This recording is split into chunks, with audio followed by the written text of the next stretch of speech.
Assalamualaikum warahmatullahi wabarakatuh. Baik, di sini saya mohon izin untuk menjelaskan apa itu psikologi komunikasi. Nah, psikologi komunikasi ini merupakan salah satu cabang ilmu psikologi yang membahas bagaimana manusia ini berinteraksi dengan manusia lainnya. Dan tidak hanya itu saja, psikologi komunikasi juga membahas tentang bagaimana perkembangan, pandangan, definisi, konsep, dan teori dalam komunikasi melalui sudut pandang psikologi. Nah, pada dasarnya psikologi komunikasi ini merupakan dari bagian ilmu tentang manusia yang mempelajari manusia itu dari berbagai aspek. Dan psikologi komunikasi juga merupakan terapan cabang ilmu yang bermanfaat dalam kehidupan sehari-hari.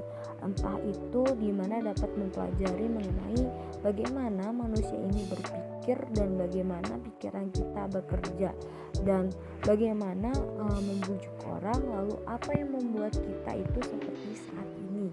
Nah, mungkin itu penjelasan apa itu psikologi komunikasi. Nah, selanjutnya saya di sini akan menganalisis salah satu seorang jurnalis bernama Rosiana Magdalena Silalahi.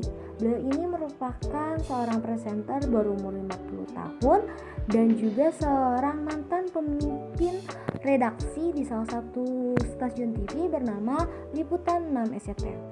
Dan pada saat ini juga beliau sedang memimpin redaksi yaitu di salah satu news channel Kompas TV. Sensasi dan persepsi dari Rosiana Silalahi ini, beliau merupakan seorang perempuan presenter dengan ciri khas rambut pendeknya, dan juga beliau ini sangat suka mengubah-ubah warna rambutnya. Sedangkan untuk persepsinya sendiri, beliau ini menggunakan bahasa yang tegas saat tampil depan layar kaca, tetapi beliau juga selalu menggali informasi yang secara rinci dan tepat kepada narasumbernya. Nah, kemudian juga presenter dari Rosiana Silalahi ini menggunakan gaya wawancara, yaitu gaya wawancara interpersonal, yang dimana gaya interpersonal ini yaitu komunikasi dengan dua orang atau bisa juga lebih dari dua orang. Dan beliau ini juga menggunakan jenis komunikasi yaitu komunikasi verbal dan nonverbal. Yaitu yang pertama ada menggunakan komunikasi verbal. Nah, komunikasi verbal ini merupakan komunikasi yang digunakan secara lisan maupun dengan tulisan.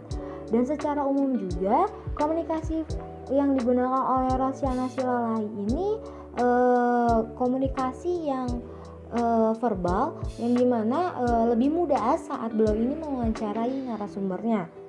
Dan selanjutnya itu ada yang kedua, komunikasi nonverbal. Nah, komunikasi nonverbal itu apa sih? Yang biasa digunakan itu gaya bahasanya yaitu dengan bahasa isyarat, gestur, mimik wajah, dan lain sebagainya.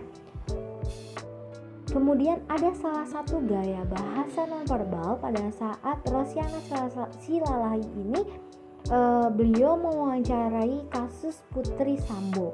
Nah, beliau ini selalu menggerakkan tangannya saat ingin kembali menanyakan pertanyaan kepada narasumbernya untuk memberi tanda bahwasannya akan ada pertanyaan baru kembali. Dan beliau juga menggunakan lisannya itu sangat jelas dan tegas saat ingin melontarkan pertanyaan kepada narasumbernya. Lakukan seperti itu. Istri jenderal. Ya, tapi ada juga kesaksian yang sambil dengan terharu, kuat mengatakan melihat kondisi. Motif yang lain kan, kecam. Oke, Mbak Ratna, nah itu kenapa nggak di?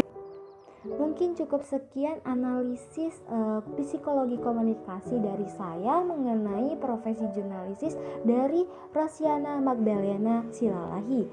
Sampai jumpa di video selanjutnya. Dadah.